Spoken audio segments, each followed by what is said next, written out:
27 de novembro de 2025. Estamos no quarto ano e este é o dia 277. Desde o início da invasão total. Bem-vindos ao relatório diário da situação. Acima de tudo, saúdo a equipe ALGO e os membros do canal, desde as equipes até os oficiais de Estado-Maior. Notícia urgente, notícia urgente, notícia urgente. Depois que a Ucrânia concordou mais ou menos com o novo plano de paz e mostrou unidade com os Estados Unidos da América, Putin afirmou que eles, na verdade, não podem assinar nenhum acordo. Na opinião dele, a Ucrânia nem sequer tem um governo legítimo. O que Putin quer é, na verdade, não ter paz nenhuma e só queria ganhar mais tempo o tempo todo. Então, isso é estranho. Como isso pode ser? Isso é estranho para todos que ainda não sabem do que estamos falando. Putin afirmou que Zelensky deveria ter convocado novas eleições ao fim do mandato. Ele está certo, mas isso só se aplica em tempos de paz. No entanto, o país está em guerra, e em uma guerra o governo atual permanece no poder. Isso está consagrado na Constituição e também é comum em qualquer outro país, inclusive aqui na Alemanha. Por isso é inexplicável como alguém pode defender uma besteira dessas. Não falo do Putin, mas dos nossos cidadãos. O próprio Putin sabe que o governo é legítimo. Ele sabe que durante a guerra o governo não fará novas eleições. Com isso, ele encontrou um ponto inegociável, mas que poderia usar como exigência para possíveis negociações. É como se eu dissesse que estou disposto, talvez, a ficar meio nu na frente da câmera na próxima transmissão ao vivo do Laje. Só vale se o canal chegar a 100 mil inscritos até amanhã. É uma proposta segura, pois sei que isso não vai acontecer. E é exatamente assim que acontece aqui também. E mesmo que aconteça, vamos supor que haja novas eleições amanhã, elas seriam contabilizadas. Putin alegaria que se Zelensky vencesse de novo, as eleições foram manipuladas. Se ele perdesse e seu sucessor, que não é tão pró-Rússia quanto esperava, assumisse, ele alegaria novamente. Ainda são controlados ou manipulados pelo antigo governo. Até que ele mesmo coloque um homem lá dentro que o beneficie nas negociações. Quero dizer, claro, em caso de uma rendição. Em Pokrovsk, os combates seguem. Há uma nova geolocalização no centro, marcada pelo alfinete vermelho.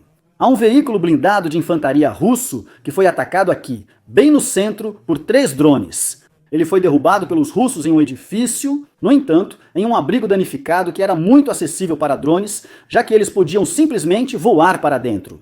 Veja o veículo blindado de combate. Russos colocaram arame farpado em cima para se proteger de drones. É claro que fica complicado se ela atacar pelo lado. Principalmente quando o alvo está parado, você tem bastante tempo para encontrar o ponto fraco e voar até ele. Tudo ocorreu ao sul da estação de trem, no ponto do alfinete vermelho, marcando a área ao redor como sob domínio russo. Isso dificilmente seria possível se ainda houvesse muitos soldados ucranianos circulando por aqui. Estou me referindo à movimentação do tanque. O que é muito interessante aqui é a questão de como eles conseguiram levar o veículo tão ao norte da cidade sem serem notados. Em Pokrovsk, há muitos drones dos dois lados, e os russos raramente levam veículos blindados para a cidade devido à grande quantidade de drones. No entanto, cerca de uma semana atrás, houve um tempo bastante ruim. Estamos falando de chuva, vento forte e neblina. Nessas condições, drones geralmente não voam, o que cria uma pequena janela de tempo em que você pode evitar o perigo.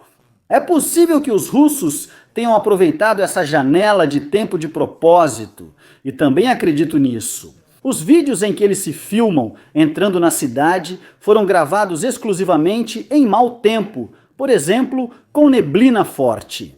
A gente naturalmente se pergunta há quanto tempo o veículo já está aqui no local.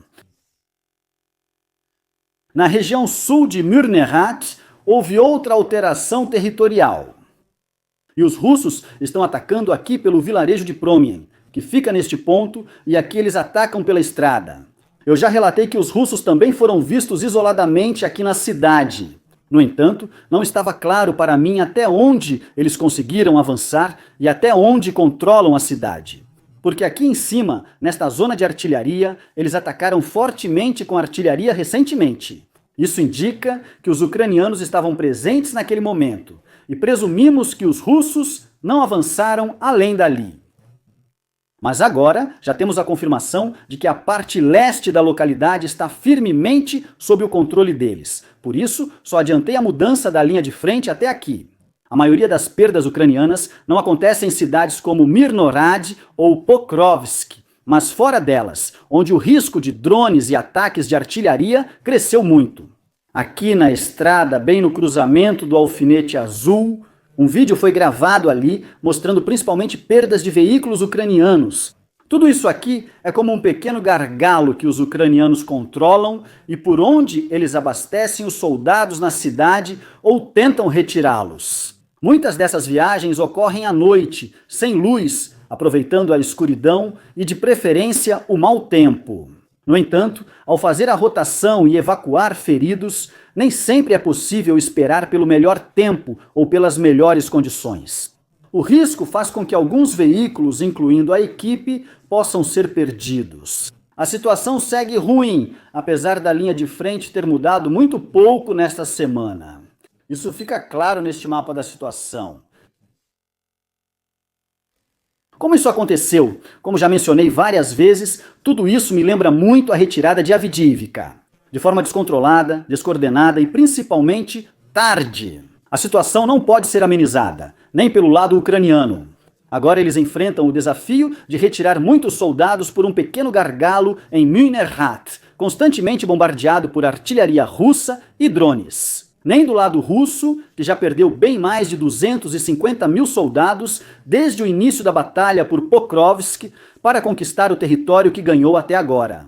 Na minha opinião, as perdas no novo cemitério de veículos poderiam ter sido absolutamente evitadas se tivessem reagido mais cedo. Os espectadores que já acompanham há mais tempo sabem quantas vezes eu avisei exatamente sobre essa situação, porque eu sempre vi isso chegando. Estamos vendo o resultado disso. A estratégia do Estado-Maior ucraniano de manter essa posição em Mynherhat só faria sentido se o exército russo estivesse prestes a entrar em colapso nesse trecho. O que não é o caso, pois atrás da cidade ainda existem posições defensivas, que foram construídas com muito esforço nos últimos meses. Ou, se quiser planejar um contra-ataque para expandir o cerco de dentro para fora, destruir a logística russa e, assim, isolar e combater unidades dispersas em combates rápidos. Mas não consigo imaginar isso, pois eles teriam que passar com muitas unidades pelo mesmo pequeno gargalo, onde agora há um cemitério de veículos. Eu sei que entre meus espectadores habituais há um general da reserva e pelo menos 2 oficiais de Estado-Maior. A opinião de vocês é muito importante, podem deixar uma avaliação nos comentários. Aliás, encontrei aqui um vídeo de como os russos evacuam um soldado ferido com um quadriciclo. Quero dizer, parece que funciona, não importa como isso possa parecer. Os russos são simplesmente imbatíveis quando se trata de improvisar.